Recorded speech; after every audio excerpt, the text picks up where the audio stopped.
तो गुरु जी प्रणाम। प्रणाम। गुरु जी मेरा सवाल ये था कि जब सब में भगवान का अंश है तो सभी कर्म अलग अलग क्यों है और वे विचलित क्यों होते? कोई कुछ खा रहा, कोई कुछ खा रहा, सब एक सा भोजन क्यों नहीं करते जब सब में दिव्य आत्मा है सब? इनका प्रश्न है कि सब हम सभी अगर भगवान के ही अंश है, सब दिव्य आत्माएं ही है, तो क्यों कोई कुछ खा रहा है, कुछ खा रहा है, यानी कि कोई मीट मछली खा रहा है, अंडा खा रहा है, कोई कुछ खा रहा है, या गलत गलत कर्म भी कर रहा जी है। जी। क्या भगवान इम्परफेक्ट है? जिसको बनाया वो परफेक्ट नहीं है।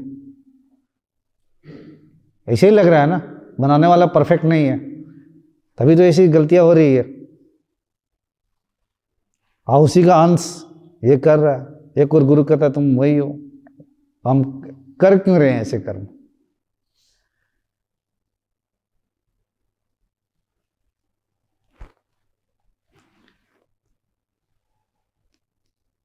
तो पहली बात ये मत समझना कि सिर्फ हम ही भगवान के अंश हैं। मछलियां भी भगवान के अंश ही है, बकरी भी भगवान के अंश ही है, मुर्गा मुर्गी भी भगवान के अंश ही है, सब भगवान के अंश ही है।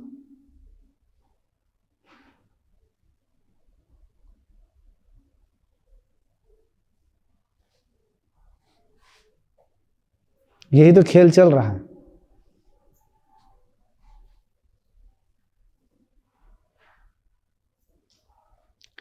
जब अहंकार समझ लेता है कि हम भगवान के अंश है,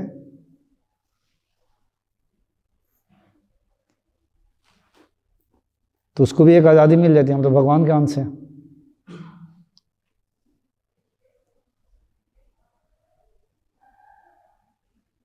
भगवान मेरे साथ हैं। तो कुछ लोग अच्छे काम करने के लिए भी भगवान मेरे साथ हैं, हम भगवान के अंश है, अच्छे कामों में उनकी शक्ति मिलने लगती है और बड़े बड़े कामों में वो सामर्थ्य हासिल कर लेते हैं अंजाम देने के लिए, इसी विश्वास से, क्योंकि हम भगवान का अंश है। दूसरी ओर देखा जाए तो वही जो भगवान के अंश है कह रहा है, या उसको पता नहीं कि हम भगवान के अंश हैं। वास्तविकता तो यही है कि हम भगवान का अंश नहीं है, उसको पता नहीं है। तो ऐसे अनाप शनाप कर्म कर रहा है जिससे कि उसकी भी गलानी हो रही है, परिवार वाले की भी गलानी हो रही है, समाज के भी, देश की भी गलानी हो रही है। वो अपने आप को भी नष्ट कर रहा है, दूसरे को भी नष्ट कर रहा है। बुद्धि यहां पे भी बोलती है अगर वो बनाने वाला ऐसा है तो ऐसा क्यों हो रहा है? देखिए, आत्मा जो है, आत्मा वो करता नहीं है, वो करता नहीं है, बस है, चैतन्य शक्ति है।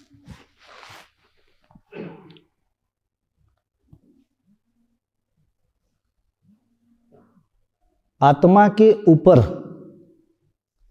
जब लेप लग जाता है तो वास्तविकता ये है कि उसको वास्तविक ज्ञान नहीं है कि हम भगवान के अंश हैं, नहीं तो वो कहेगा भी नहीं कि हम भगवान के अंश हैं। वो लेप लगने की वजह से उसकी बुद्धि में बुद्धि रूपी अहम सत रजस तमस की लेप लग गई। वो बुद्धि से कह रहा है कि हम भगवान के अंश हैं।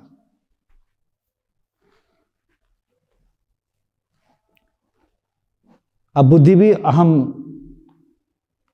के डिपार्टमेंट के ही है। निर्लिप्त अवस्था को प्राप्त हुआ नहीं, उसको बताया जा रहा है, सिखाया जा रहा है, उसकी बुद्धि में डाली जा रही है कि तू भगवान का अंश है।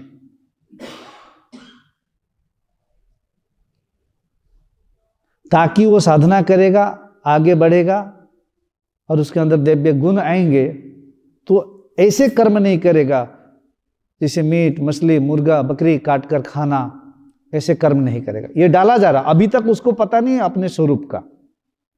वो तो निर्लिप्त अवस्था को प्राप्त करेगा तब पता चलेगा।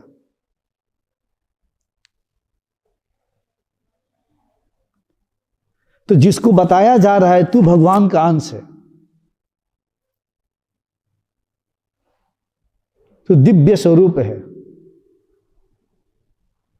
तेरे अंदर सात्विकता गुण होनी चाहिए, दिव्य संपन्न होना चाहिए। तो ऐसे कर्मों से धीरे धीरे कटने लगता है, आत्म उपलब्धि की ओर बढ़ने लगता है, क्योंकि इसका गहरा संस्कार उसके अंतःकरण में उतरने लगता है। ये कौन बताता है? कोई गुरु बताता है, कोई शास्त्र बताता है। और दूसरी ओर आत्मा के ऊपर में लेप लगा हुआ जो जीव है, उसको ये पता नहीं है कि आत्मा तत्व भी कुछ होता है, सत्य कुछ होता है। वो भटका हुआ है, पथभ्रष्ट है। उसके जीवों को असुरों ने, राक्षसों ने, दैत्यों ने, यानी कि सूक्ष्म नेगेटिव पावर्स ने कैप्चर कर लिया है। इसीलिए कैप्चर कर लिया है और उनकी मानसिकताएं वैसी बन गई है, उसी एनर्जी फील्ड में रहते हैं, तो उस प्रकार के काम करने के लिए उनके अंदर ऐसी प्रेरणा आती है, मोटिवेशन आता है, इंस्पिरेशन आता है। वास्तविकता उनको ये नहीं है कि हम सचमुच में भगवान के अंश हैं। अब मैं भगवान का अंश हूं मान लेना भी एक अहम है, लेकिन ये मान लेने में भलाई है, क्योंकि ये मान लेते हैं, बुद्धि में जाती है, संस्कार बनता है, तो धीरे धीरे धीरे धीरे हम उसकी ओर कदम बढ़ाना सीख लेते हैं। जैसे छोटे बच्चा उठा, खड़ा होना सीखा, फिर गिरा, खड़ा होना सीखा, फिर गिरा, खड़ा होना सीखा, फिर गिरा, एक कदम आगे सीख लेता है चलना।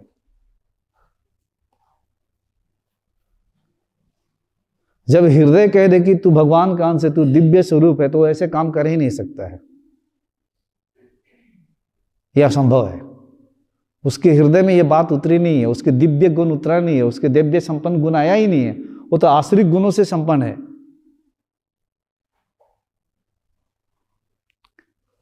मैं पूछता हूं, बताओ कौन खा रहा है मीट या लहसुन प्याज भी? कोई वृत्ति खा, वृत्ति है ना, खाने की वृत्ति बची हुई है, वो वृत्ति को पकड़ता हूं। आपके शरीर, आंख, नाक, कान से मेरे को मतलब नहीं है, मैं किसी के आंख, नाक, कान को यहां नहीं देखता हूं। वृत्ति है कुछ, कोई आसुरिक वृत्ति है, वो भी तो अपना राज करना चाहती है। गुस्सा कहां जाएगा? गुस्सा चाहता है कि मैं राज करूं, दुख चाहता है कि मैं राज करूं, डर चाहता है कि मेरा राज चले यहां पे, कामदेव चाहेंगे कि मैं राज करूं।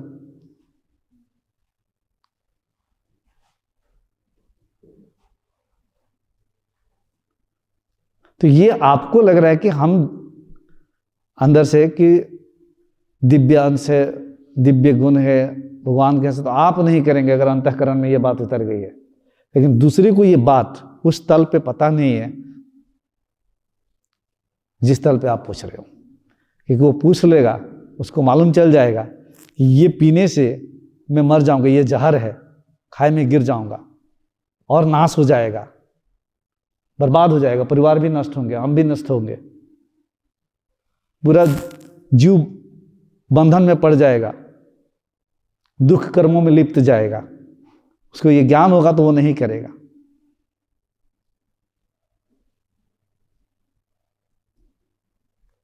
उसको ये ज्ञान नहीं है, अब विद्या के कारण वो ऐसा कर्म करता है। इसीलिए भी वो भी गलत नहीं है, उसके लिए वही सब कुछ सही लगता है, क्योंकि उसी फील्ड में है वो।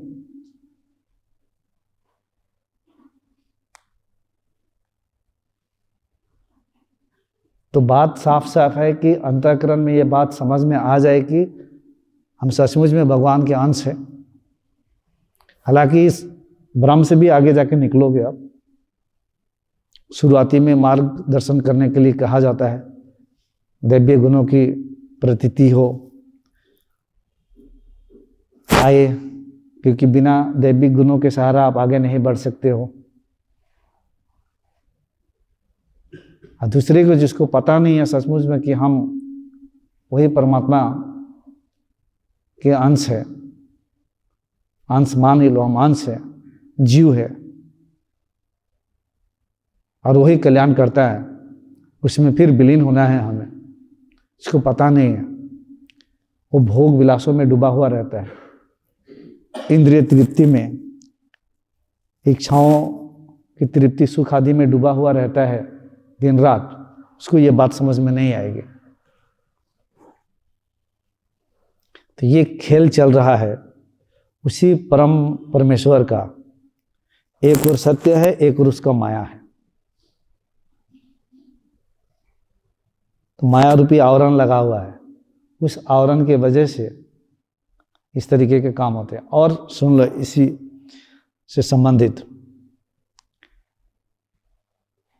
यहीं पर कुछ जीव, जो आत्माएं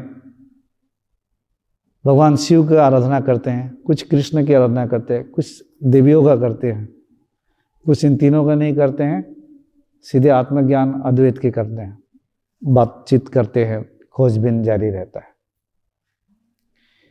कुछ इन चारों के नहीं करते हैं, इस पृथ्वी पे भगवान को सत्ता कोई नहीं मानते हैं।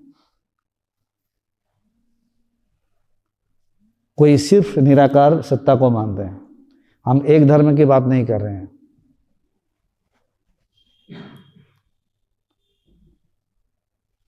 ये इससे गहरे तल पे कनेक्शन है इसका।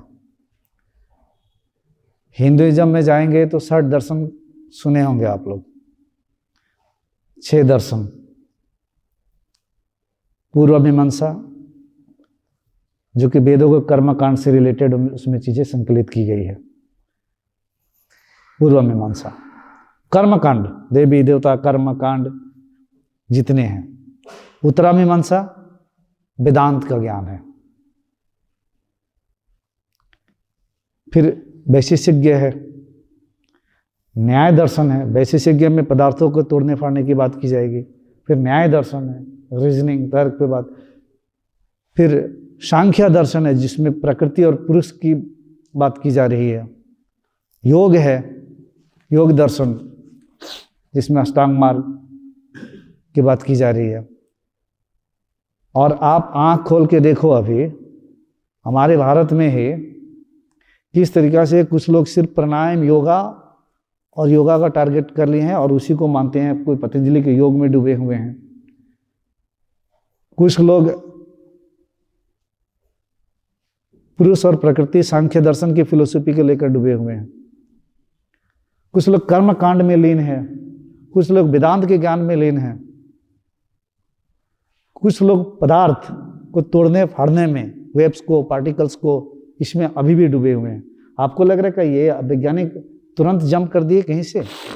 ये फिलोसफी ये कहता है कि ये बहुत पहले से हमारे डीएनए में, जब हमने पढ़ी जानी इस बात को, तो मेरा जो खानदान हुआ, मेरे जो बच्चे हुए, जो परिवार हुआ, उसके डीएनए में ये सब ट्रांसमिट होते चला गया। और कुछ अपने ऑब्जर्वेशन लिया, और कुछ पहले से आया। आपके जो संस्कार आते हैं कुछ पहले से आए हैं और कुछ यहाँ से फिर इकट्ठा करते हैं। तो जो कर्म कांड करने वाले के परिवार में जिसका जन्म हुआ, तो पहले से भी वो कर्म कांड में था, उसी को देख कर आया, और जब आया घर पे, बड़ा हुआ, होश संभाला, तो देखा कि वही हो रहा है, तो उसी में वो डूब जाता है। और हजारों साल तक उसके डीएनए में यही चलते रहता है, कर्मकांड कर्मकांड कर्मकांड। कर्मकांड वाले फिर ज्ञान वाले को क्या कर रहे हैं, पूजा पाठ करना चाहिए। और जो वेदांत में थे वो कर्मकांड नहीं, वेदांत सिर्फ ज्ञान, क्या पूजा पाठ, क्या विधि विधान लगा कर रखो, सिर्फ ज्ञान समझो, जरूरत नहीं है इसकी। अब उनकी खानदान बढ़ते गए, 2 से 4, 10, 20, 1000 बढ़ते गए, उनकी एक अपनी बन गई। तो वो वेदांत को लेके आज सब वेदांत में नहीं जाते हैं, एक वेदांत की फाइल बन जाती है, ये इनकी वाले। अब जो शिव को पूछते थे हजारों साल पहले, और उनकी खानदान, उनकी जो जनरेशन आती गई, जनरेशन टू जनरेशन डीएनए में ये ट्रांसफर होती गई, आती गई, और उस शिव को लेके भाव विभोर हो जाते हैं। कुछ लोग देवियों को जो आज से हजारों साल पहले जब पूछते थे, उनके बेटी बेटा उनके प्रतिभाव विभोर हो जाते हैं। ये बड़ी लंबी यात्रा है, ये अचानक से ही नहीं हुआ है। अब जो लोग बुद्ध के फिलोसफी को धारण किया, वो कोई देवी देवता कहीं भी नहीं जाएंगे, वो निर ईश्वरवादी हो जाएंगे। फिर वो चेतना का बात करेंगे, सीधे प्योर कॉन्शियसनेस चेतना की बात करेंगे। महावीर में जो वो भी चेतना की बात करेंगे, क्योंकि इन दोनों ने ईश्वर को, गॉड को, आत्मा को, इन चीजों को नहीं माना। सिर्फ चेतना है, सब कुछ चेतना। मन भी चेतना है, मन को भी नहीं मानते, मन भी चेतना ही है।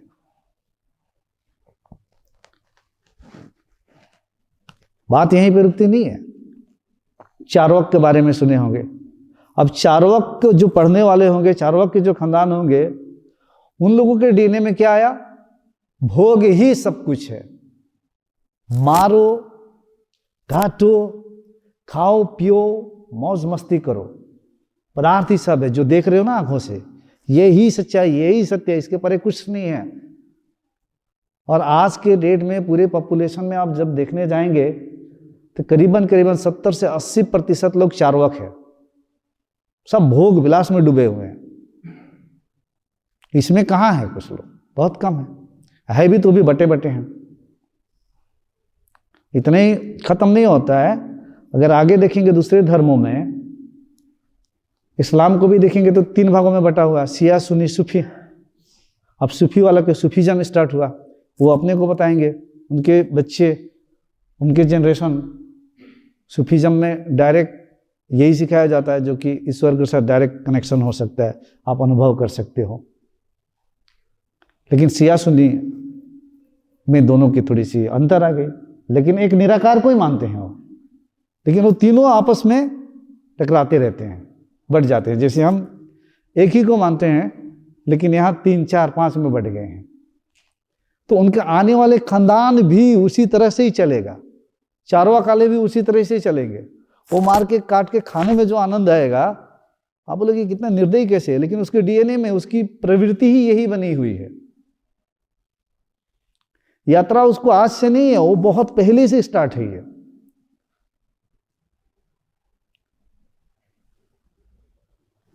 वही इस्लाम तो, ये तो इस्लाम में 3 भाग कहा, उसके आगे जाओगे तो इस्लाम का जन्म कैसे होता है? फिर वही तो इस्लाम, फिर यहूदी, फिर ईसाई, ये भी तो एक ही पेड़ के हैं, बट गए। अब ईसाई में जीसस, अब जीसस को कुछ लोग मानने लगे, फॉलो करने लगे, उनकी फिलोसफी को धारण करने लगे। अब उनके मानने वाले जब शादी किए, उनके जब बच्चे हुए, तो जीसस क्राइस्ट का एक बड़ा सा बन गया पूरे विश्व में। अब वो गाय का मीट काट के खाएंगे, क्यों? उनके डीएनए में क्राइस्ट की फिलोसफी आ रही है। यहूदियों के लिए अभी भी भगवान आया नहीं है जो लास्ट मैसेंजर होना चाहिए, और जीसस के लिए वो जीसस ही थे। बाकी लोगों के लिए ये जीसस ही मेन है। इस्लाम के लिए बाद में हजरत मोहम्मद आते हैं, तो उनको मानते हैं फिर वो, तो फिर उनकी फिलोसफी, ये भी बट गया, एक ही ट्री। अब देखिए, इस्लाम वाले और ईसाई के साथ लड़ाई होते रहता है। क्यों? क्योंकि दोनों की मेंटालिटी मिस नहीं करती है। प्रवृत्तियां अलग अलग हो गई है, मान्यताएं अलग अलग हो गए, धर्म अलग हो गए। धर्म यानी कि जो हमने बनाया है मान्यताएं। तो ये प्रवृत्तियां, जो खाने पीने की जो स्वभाव है, आज से नहीं आ रहा है, ये पहले से आ रहा है। और जिसको डाल दिया गया है कि तू सचमुच में सच्चिदानंद स्वरूप है, भगवान स्वरूप है, ये दैविक गुण तुम्हारे कल्याण कराएंगे, तो वो बच्चा बचपन से नहीं खाता है, वो खाएगा ही नहीं दोगे तो। उसी के बगल में पड़ोसी का बच्चा, उसके माँ और बाप जब संभोग किया, तो हम संभोग के साथ आधा आधा दोनों अपना संस्कार डाल देते हैं उसमें। संस्कार पहले ही से लेकर आता है। और उसका माँ बाप का, उसके माँ बाप, उसका माँ बाप के, उसके माँ बाप, वो तो बहुत पीछे जाना पड़ेगा, वहां से कैरी करते आते हैं।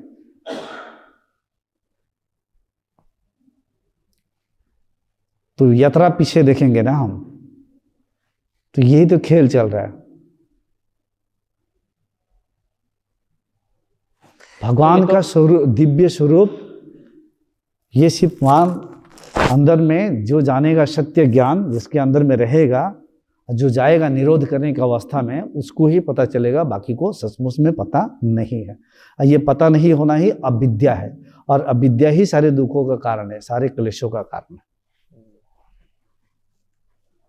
और भगवान ने बनाया है यह संसार, इसे भी खोज करना है कि भगवान कैसे बनाया, क्यों बनाया।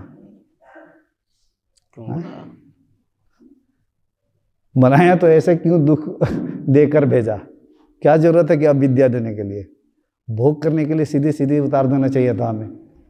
ये आत्मज्ञान, ये बैठना, ध्यान धरना, दुख, मार पीट, लड़ाई झगड़ा, ये सब क्या क्यों भेजा। वही तो बनाने के पहले बहुत सोचे होंगे, क्या करूं, कैसे बनाऊं।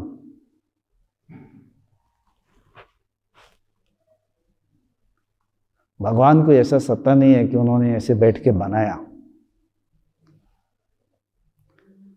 एक तो भगवान हम उसे कहते हैं, भगवानों में भी भगवान का अर्थ के पीछे भी फंस जाते हैं।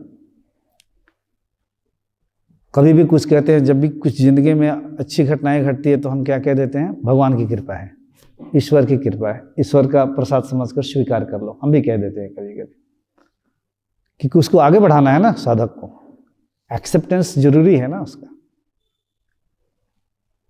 और उसी जगह में कभी कहते हैं तुम्हारी प्रारब्ध है, तुम्हारे ही कर्मों का फल आ रहा है। वो ना कहेंगे तो क्या कहेंगे, चलो ईश्वर की कृपा ऐसे मान लो। उसके इच्छा के बिना एक पत्ता भी नहीं हिलता है। अब ईश्वर, भगवान, इसमें फंस जाते हैं। फिर ब्रह्म, ये भी शब्द आ जाता है, आत्मा, परमात्मा भी आ जाता है।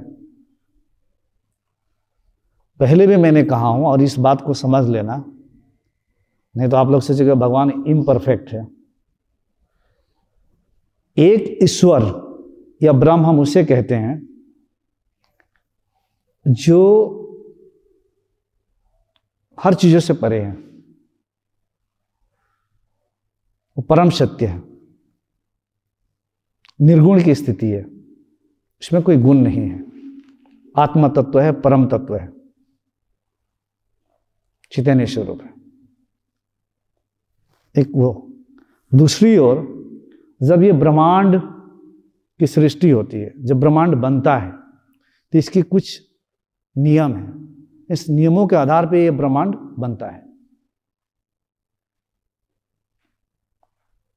तो ये जो नियम है, ये नियम सबके लिए एक बराबर है, सबके लिए एक बराबर बनाया गया है। उनके नियम इम्परफेक्ट नहीं है, बात समझना है। और उनके नियम में सबको आजादी दी गई है, एक बराबर है, किसी के लिए कम ज्यादा नहीं। अभी मैं बोल रहा हूं, सबको एक बराबर ही की दृष्टि से दी जा रही है। लेने वाला कौन किस दृष्टि से लेगा? एक ही आकाश के नीचे हैं सब हम, आकाश में कोई भेदभाव नहीं है, एक ही पृथ्वी पे हम हैं। जिस पे जहां बैठो, ये भी यहां पे बैठे, वो भी बैठी है, सब बैठे हैं, छुआछूत की भी बात नहीं यहां। तो जो नियम है वो अटूट है, और ब्रह्मांड के जो नियम है, इस नियम को भी कुछ लोग भगवान कहते हैं। अब इसको समझ नहीं पाते हैं तो हम भगवान कह देते हैं, भगवान ने बनाया, भगवान ने किया। लेकिन वो ऐसा एक ऑटोमेटिक नियम है, ये जैसा करोगे वैसा आपके साथ होगा, यही खेल है। जाओ खेलो, कैसा खेलना है तुम्हें। नीचे गिरोगे ऊपर गिरोगे, नीचे गिरोगे ऊपर गिरोगे, कैसे खेलना है, खेल तुम्हारी है, नियम भी तुम्हारी है, आजादी तुम्हारी है। मैं हस्तक्षेप नहीं करूंगा तेरे कर्मों में, तो खेलो। ये माँ बाप हस्तक्षेप करते हैं अपने बच्चे का। आपके बच्चे होंगे तो आप रोकोगे, ये मत करो, ये मत करो, ये मत करो। लेकिन ईश्वर ने बोला कि मैं तो फुल आजादी दे के भेजता हूं तुझे, जा, कोई हस्तक्षेप नहीं करूंगा, आजादी है। तू खेल कर, उस खेल में कितना फंसोगे, निकलोगे, जीतोगे, हारोगे, ये तेरे ऊपर में है। और उसमें कुछ लोग खेल के निकल जाते हैं, कुछ फंस जाते हैं, कुछ क्या कर लेते हैं। तो जब दिया, ये नियम बनाया, या नियम जैसे भी बना, तो उस नियम में किसी भी प्रकार की कमी नहीं किया। समझ लेना, तभी तो वो परफेक्ट हो सकता है ना। मतलब उस नियम में बता दें कि तू गाय भी खा सकता है, तू बकरी भी खा सकता है, फुल फ्रीडम दिया है ना, आज़ादी दिया है। तू क्या खाएगा, कहाँ गिरना है, क्या खाकर कितने ऊपर उठना है, ये तेरी आज़ादी है। तू जहर भी खा लो, जहर खाकर भी मर जाओ। इलेक्ट्रिसिटी है, उसमें आपने जाकर हाथ भी लगा लो, जलकर भस्म हो जाओ। बचना है तो मत लगाओ, उसके नियम में कमी नहीं है। पदार्थ के जो अपने नियम हैं, फिजिकल, क्वांटम, सबका अपने एक लॉज है, वो अपने लॉज में पूरे पक्का है, वो बदल रहा है, चल रहा है, और हम सबका भी। इसीलिए वो सबके ऊपर एक ही नियम का लागू किया है, और ये भी आपके ऊपर में लिमिटेशन नहीं रखना है कि ये नहीं करना है, वो नहीं करना है, ये नहीं करना है।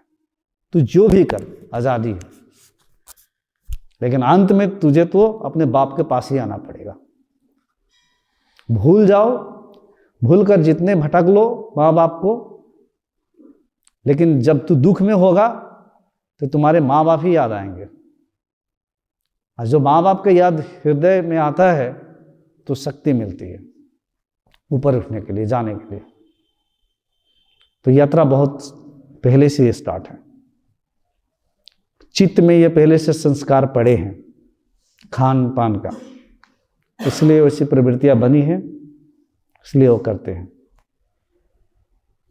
तो वह इसीलिए वो कृष्ण साफ साफ क्या कहते हैं, मैं भी वो राक्षस भी हूँ, मैं भी वो दैत्य भी हूँ, मैं इविल पावर भी हूँ, गुडनेस पावर भी हूँ, सबका कल्याण करता भी हूँ, सब कुछ हूँ, मारने वाला भी हूँ, बचाने वाला हूँ। एक ही समय तुम्हें मार भी रहा हूँ, बचा भी रहा हूँ। फिर कहते हैं मेरी ये शरीर भी प्रकृति के नियम में है, यह भी नष्ट हो जाएगा। कुछ लोग तो उसके शरीर को आज भी पकड़े हुए हैं, असली कृष्ण को तो पकड़ा ही नहीं, क्योंकि ये भी प्रकृति है, इसका भी नाश होना निश्चित है, अनिवार्य है। कह रहे ना 1000 लेवल ऑफ एनर्जी फील्ड में जो पहुंचता है मुक्ति में, वही अवतार पुरुष होते हैं।